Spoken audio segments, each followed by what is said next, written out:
Inilah peran strategis lembaga pendidikan yang ada di lingkungan Kementerian Agama menjadi sangat menentukan.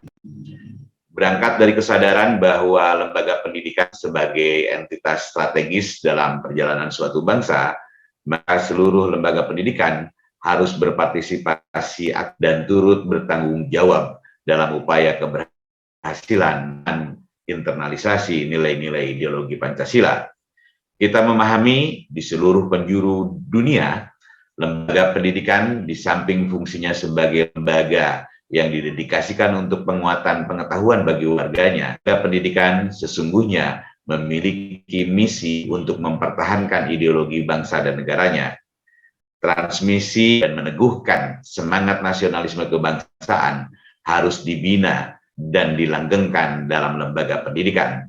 Oleh karenanya, saya ingin mengingatkan kepada seluruh pengelola lembaga pendidikan agar menjadikan lembaga pendidikan sebagai barisan terdepan dalam mengawal ideologi kebangsaan kita, yakni Pancasila.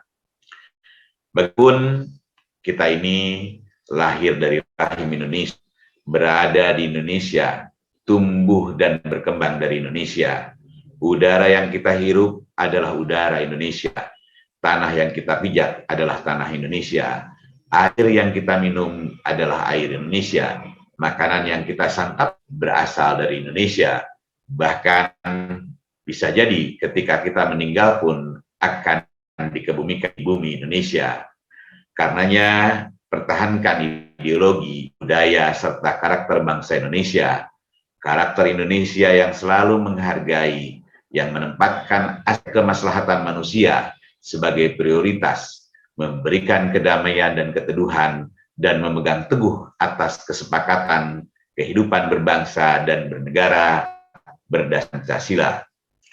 Dalam konteks untuk menjaga nilai keagamaan dan keindonesiaan agar ada dalam satu tarikan nafas sebagai sumber energi bagi segenap anak bangsa dalam menapaki kehidupan berbangsa, Keluarga Besar Kementerian Agama Republik Indonesia telah menetapkan dalam rencana strategis Kementerian Agama sebagai bagian dari implementasi RPJMN, Rencana Pembangunan Jangka Menengah Nasional, tahun 2020-2024, bahwa moderasi beragama merupakan komitmen untuk terus kita kawal bersama.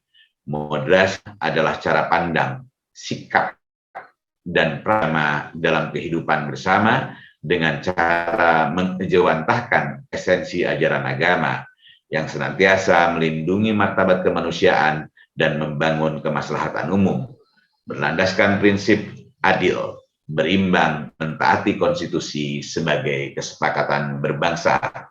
Ingat, yang kita moderasikan bukan agamanya, sebab agama itu sendiri sudah moderat. Yang kita moderasi adalah cara pandang, sikap, dan mempraktikkan nilai agama dalam kehidupan sehari-hari. Oleh karenanya, yang kita gunakan adalah term moderasi beragama, bukan moderasi agama. Melalui moderasi beragama, kita semua memiliki komitmen agar Pancasila bisa dipahami, bahkan terintegrasi di lingkungan keluarga dan masyarakat.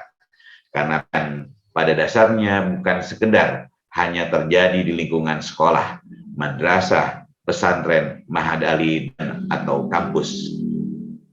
Ibu dan Bapak yang saya hormati, sebagaimana yang kita ketahui, tadi disampaikan juga oleh Ibu Deputi, bahwa secara nasional, pendidikan peserta didik kita berjumlah kurang lebih 68 juta siswa, murid, santri, mahasiswa, mahasantri, dan 12 juta diantaranya atau sekira 17,65% menempuh pendidikan di madrasah dan pesantren yang menjadi domain binaan Kementerian Agama Republik Indonesia. Mengingat besarnya jumlah peserta didik di lingkungan lembaga pendidikan keagamaan, maka peran Bapak Ibu yang pada hari ini hadir, orkestrasi dari para guru, dosen, guru besar, kiai, ajengan, tengku, ustadz, dan semua sivitas lembaga Kementerian Agama untuk senantiasa dapat peran sebagai subjek aktif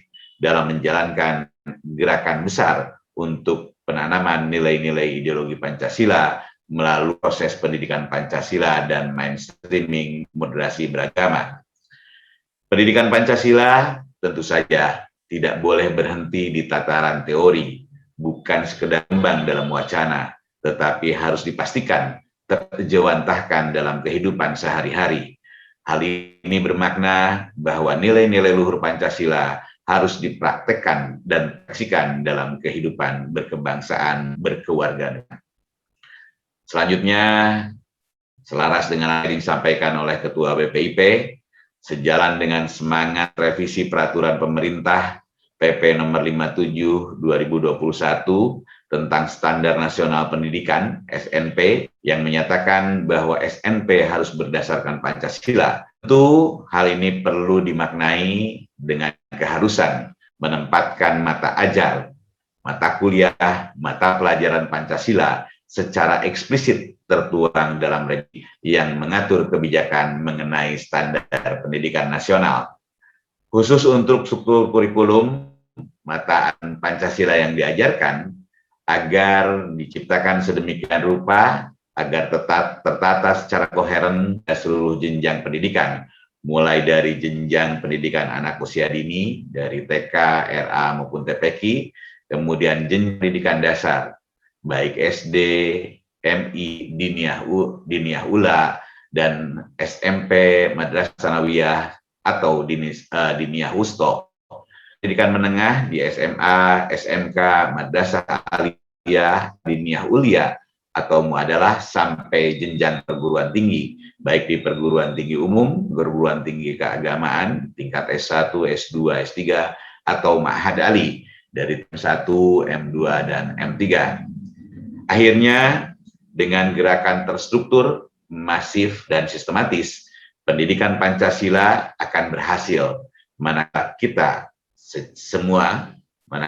kita semua bersungguh-sungguh dan serius melaksanakan pendidikan standar nasional pendidikan yang bersinergi dan kolaborasi dengan gerakan besar Kementerian Agama dalam menjalankan keutamaan moderasi beragama.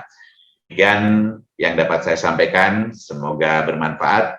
Terima kasih atas perhatiannya, mohon maaf atas hal-hal yang kurang berkenan.